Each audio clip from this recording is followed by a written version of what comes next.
화창한 날씨에 마찬가지로 환한 얼굴을 하고 있으니까 저도 기분이 좋은데요. 사실은 여러 가지 상황상은 지금같이 환한 얼굴을 띄울 상황은 조금 아니지 않을까라는 생각을 좀 합니다. 요새 제가 창업 쪽에 일을 한 지가 올해 한 16년 정도 이쪽에서 제가 먹고 살고 있는데, 요새 창업을 갖다 날씨로 저는 표현을 해요. 그래서 창업의 기상도라고도 표현을 합니다. 자, 2009년의 창업의 기상도 이렇게 표현할 수가 있어요. 계속 그림, 간간히 소나기. 예. 이제 이 얘기는 무슨 얘기냐면, 그만큼 경기의 상황이 썩 좋지만은 않다라는 얘기라고 할 수 있어요. 단적으로 숫자만 봐도 우리가 지금의 경기 상황을 미루어 짐작할 수 있는 내용이기도 하고요. 그러다 보니까 사실은 이 창업이란 단어가 우리가 인지할 수 있는 단어로다가 나타난 때가 그놈의 IMF가 있잖아요. 네. 그 녀석이 우리나라에 왔을 때 우리들이 무엇인가 새로운 것을 해야지만이, 다시 한번 얘기를 하면 고용에 대한 불안이 나타나기 시작하지 않습니까? 그래서 나타나는 단어가 뭐냐면 생계형이라는 단어가 나왔어요. 먹고 살기 위해서 창업을 선택할 수밖에 없는, 사실은 1998년 이전에는요, 사업형 창업과 부업형 창업 두 가지였었어요. 조금 사무실에서 직원들도 가지고 있고 기술을 가지고 하는 그런 사업. 또 하나는 애들이 다 컸으니까 한번 심심한데 반찬값이라도 한번 벌어볼까? 라고 했던, 주부들이 했던 부업형 창업. 이렇게 두 가지로 나눴었는데, 지금 얘기했듯이, 99년 이후에는 먹고 살기 위해서 생계형 창업자들이 나타나기 시작했고요. 그리고 쭉 창업이 이제는 화두로 다가온다고 생각할 수 있죠. 네. 자, 그런데 중요한 것은요, 창업하시는 분들의 목적성이 무엇인 것을 한번 검토해 볼 필요가 있어요. 창업하는 분들의 목적성이 뭐냐 하면, 다 돈 벌려고 하는 거죠. 혹시나 여기 계시는 주부님들, 창업을 지금 생각하고 계실 텐데, 국가와 민족으로서 창업하시는 분 손 들어보시죠. 아니면 정의사회 구현을 위해서 창업하는 분 계시나요? 없어요. 어쨌든 간에 아까 얘기했듯이 투자한 금액 대비 열심히 현장에서 노력을 해서 버는 돈 갖고 우리 가정이 알콩달콩 잘 먹고 살기 위해서 이제 창업을 준비들 하는 거예요. 자, 그런데 중요한 것은 그럼 어떻게 해야지 우리가 창업을 갖다가 조금 더 잘할 수 있느냐. 또한 거기에 대한 어떤 수단에 대한 부분에 대해서 목적에 부합할 정도의 어떤 돈을 벌 수 있느냐라는 부분인데요. 사실은 돈을 벌기 위한 여러 가지의 방법이 있지만 창업은요, 세 가지를 먼저 좀 조심해야 될 것 같아요. 첫째는 뭐냐면요, 창업은 아이템을 판매를 하는 거고, 또한 그것을 갖다가 어떻게 판매하는 방법에 따라서 그 결과물을 유출을 하는 건데, 이거보다 더 중요한 것은 창업을 준비하는 분들이 과연 내 스스로가 팔 수 있는 상품에 최적화가 됐느냐는 얘기예요. 무슨 얘기냐면요, 제가 모 프로그램에 대박맨으로다가 활동한 적이 좀 있었는데요. 그러다 보니까 정말로 많은 쪽박집과 정말로 많은 대박집들을 다 제가 한 100여 군데를 가봤었어요. 그래서 저는 대박집, 쪽박집이라는 단어는 안 좋아해요. 그냥 큰 집, 작은 집이라고 이제 표현을 하는데, 그 쪽박된 사람들 얼마나 가슴 아프겠습니까? 그 사람들도 처음에는요, 우리 주부님들하고 똑같이 나는 꼭 반드시 필히 대박일 것이야라는 의지와 꿈을 갖고 시작했던 사람들입니다. 그런데 불구하고 아까 83명면 폐업했다고 그랬잖아요. 거기에 목적까지 가 있는 분인 거죠. 자, 그런데 중요한 것은 제가 거기에 쭉 분석을 한번 해보니까, 그 작은 집들을 분석을 해보니까 아이템이 안 좋아서, 또한 입지가 안 좋아서, 또한 마케팅 방법이 안 좋아서, 그거보다 더 중요한 것은 실제로 운영하는 본인들 있잖아요. 내지는 종업원들이 갖고 있는 창업자, 즉 기업가 정신이라고 해요. 외국말로 얘기하면 앙트레프레너십이라고도 표현을 하는데요. 그런 어떤 내가 하려는 의지에 대한 준비가 부족한 것이 여실히 증명이 되더란 얘기죠. 그래서 창업은요, 자기와의 싸움입니다.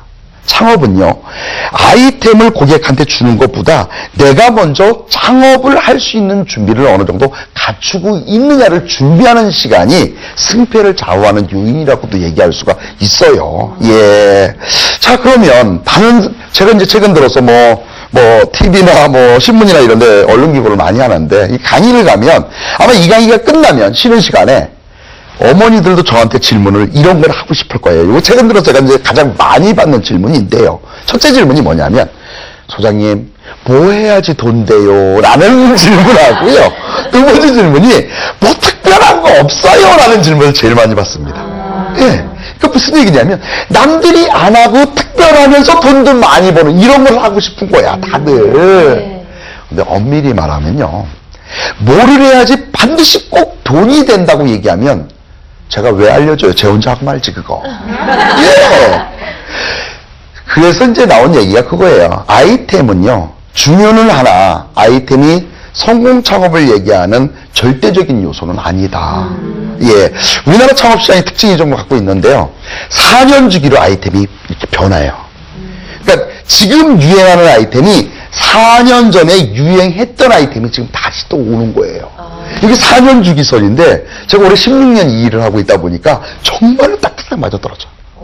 그러니까 오히려 이제 그런 창업 공부를 하는 거죠. 전에는 어떤 것들이 유행을 해왔으며 그러면 앞으로 무엇이 유행을 할 것인지 라는 것을 옛날에 있었던 아이템을 분석을 통해서 공부를 통해서 내가 조금 더 노력을 하면 그만큼 아이템을 고르는 데는 크게 어렵지 않은 거라고 얘기할 수 있어요.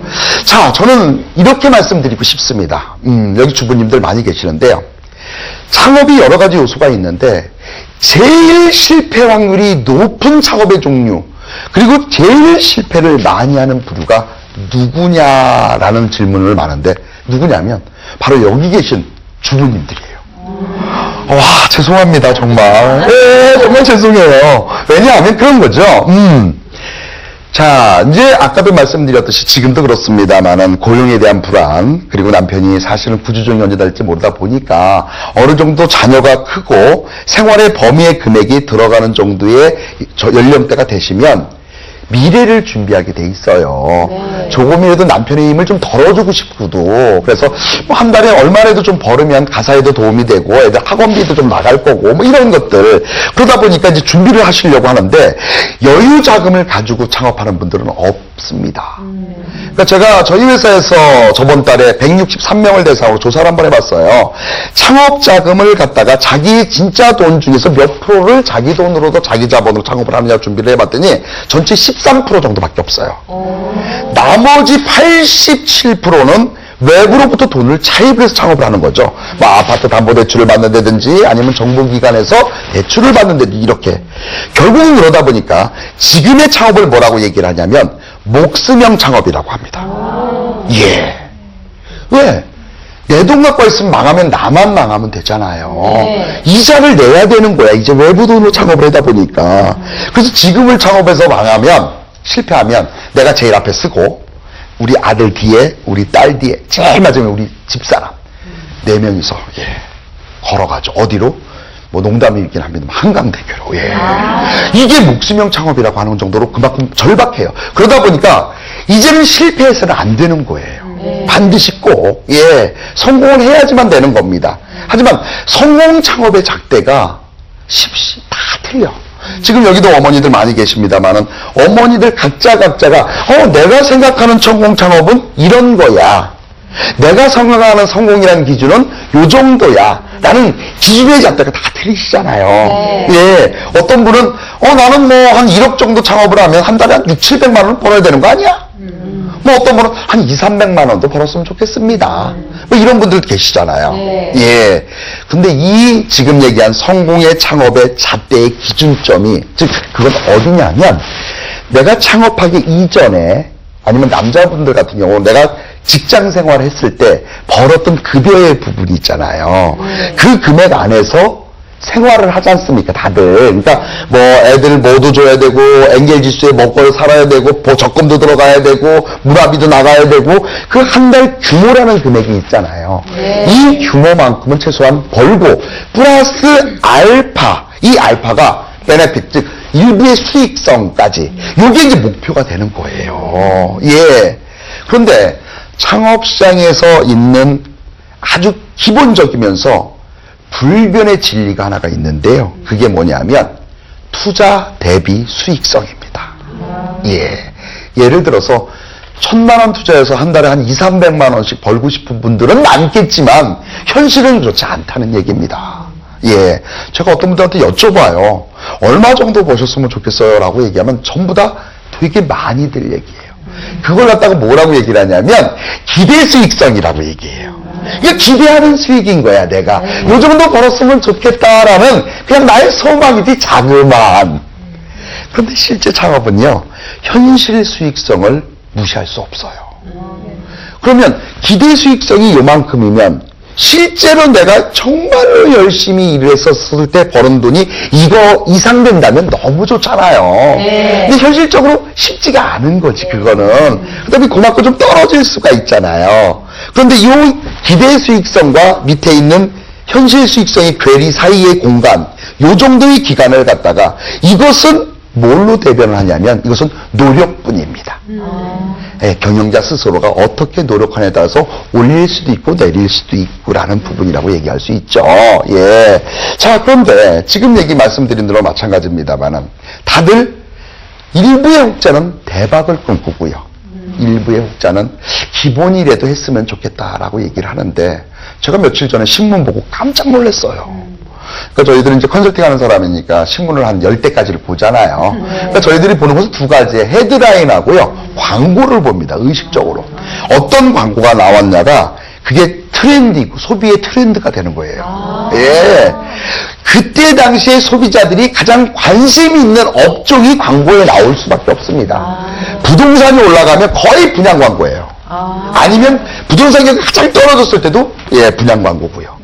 요새 같은 경우는 뭐죠? 잘 먹고 잘 사는 것, 웰빙, 로아스, 그러니까 건강, 기능식품, 뭐 건강, 운동화, 그리고 뭐 스포츠웨어, 아웃도어, 등산복 이런 것들 많이 나오죠. 그게 추세인 거예요, 다. 그래서 소비의 트렌드를 알면 제일 먼저 매스미디어를